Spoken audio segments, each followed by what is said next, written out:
So everyone wants to know what we do when we're not doing cabin master stuff. Well, we're doing helping out our friends. We're at Steve Briere's house, our HVAC guy. And all of a sudden we heard boom!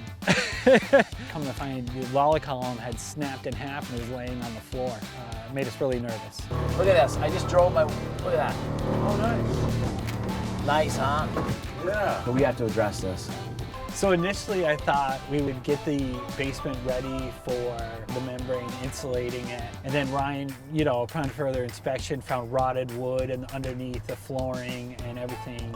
So he said, hey, while we're doing this part, why don't we make some other repairs, which turned into, hey, your bathroom really needs to come out. And I was like, oh God. Look. I already got it. I feel like I'm Chase. I'm hoping to stay under $10,000 for the budget, and we'll see how much we can get done with that.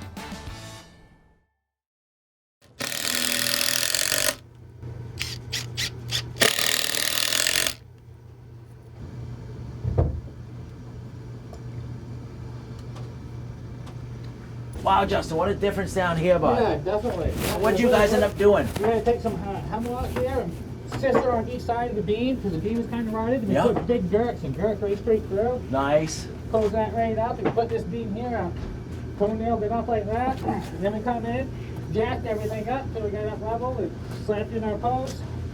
Of course, we use foam and stuff like that because we're at the dirt basement. Yeah. Frost and all that other stuff.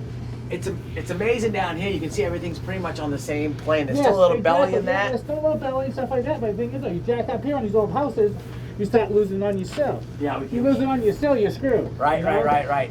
Sometimes a belly is a curse in a shorter structure like this because you get that, excuse me, smile. You get that smile, you can lift it up. Everything. Yeah, But we everything. got a lot of it out. It's secure now. We'll take it out from the top. Yep, It's kind of almost finding the fine line between the two. exactly. You know, 1890s. You know, when the Oh house yeah. was built. The hardest thing is knowing when to stop on aesthetics. You know, safety is easy. You know when you got it done.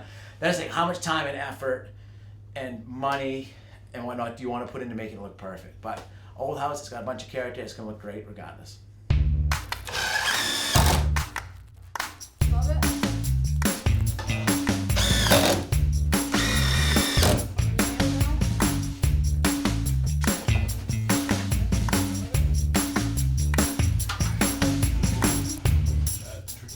Down, around, and up, and over. So the bathroom was initially here. We moved it into here and here. So they're gonna have a bigger bathroom. They're gonna have a mudroom style, like pantry in the back here.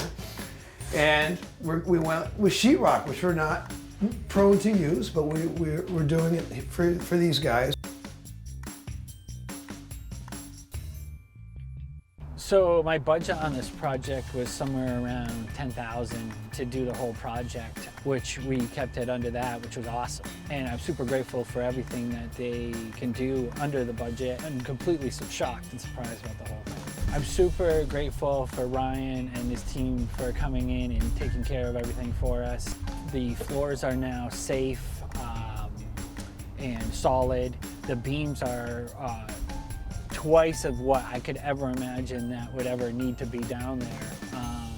And the basement's ready to be insulated for in the future. And also got a great new bathroom and laundry room and a pantry out of the whole deal. In the future, I hope to put the new membrane in the basement and insulate the basement to hold the heat in better. And also start working on the second floor.